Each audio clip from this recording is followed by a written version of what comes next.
Hey guys, in this education video I'm going to be talking about carb loading. Carb loading is super important, but can only sort of be done the best before a comp or a show or an event or something you've been training for.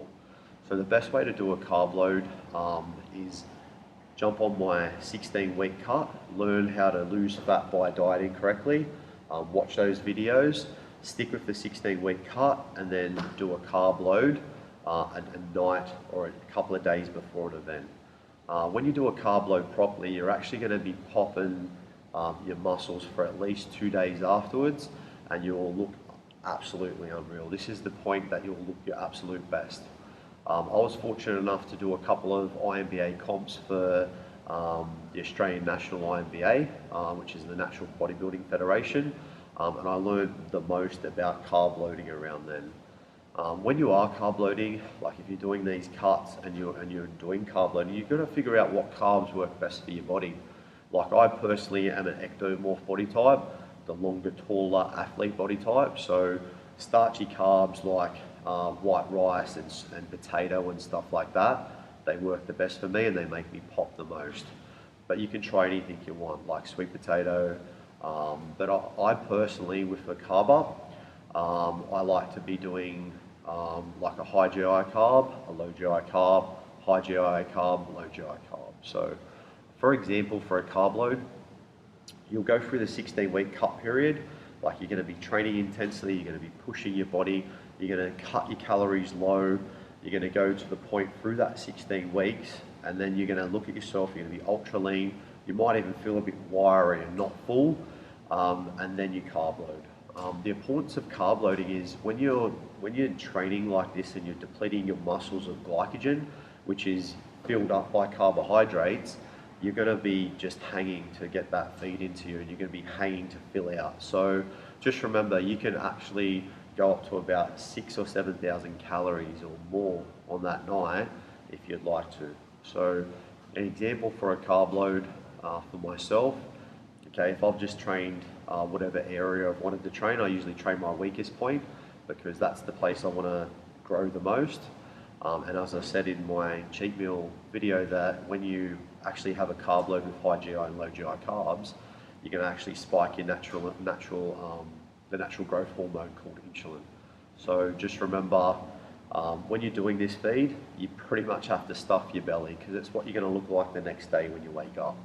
So after a big training session, I'd have, say, a scoop of isolate, I'll have a scoop of whey protein, I'll have a scoop of casein, I'll have 100 grams of blueberries and half an apple, and probably a scoop of dextrose powder. And dextrose is just the natural high GI carb. You need these high GI carbs. If you don't have dextrose, you can have a handful of snakes as well.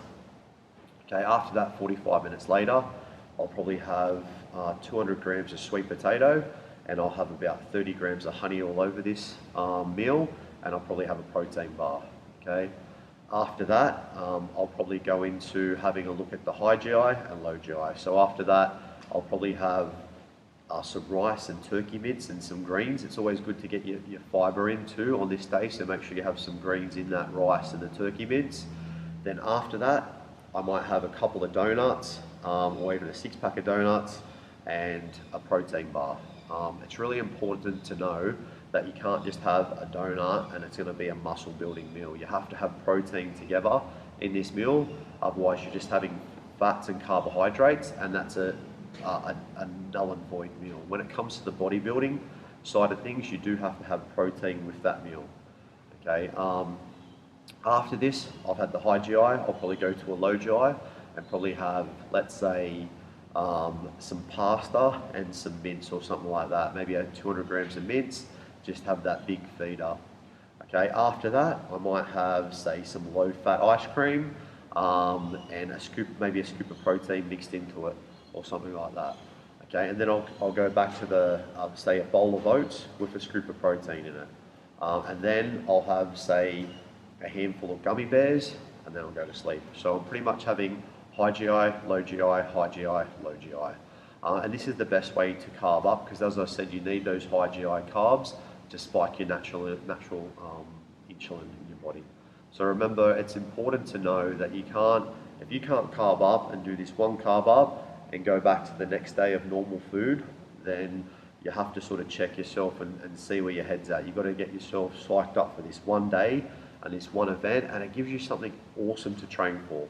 So if you're doing the 16-week bulk and the 16-week cut, you're always going to be on a plan that you're training towards. You've got to train like a beast. You've got your nutrition plan, you've got your training programs, you've got everything at your fingertips.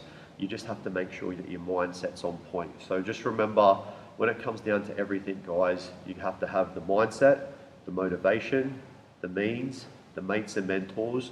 You need to make mistakes, and you need to get to that maintenance phase, which is my 6 favorite M's. And just remember too, you've got a Michael O'Sullivan PT that's going to be with you all the way. So happy carbon.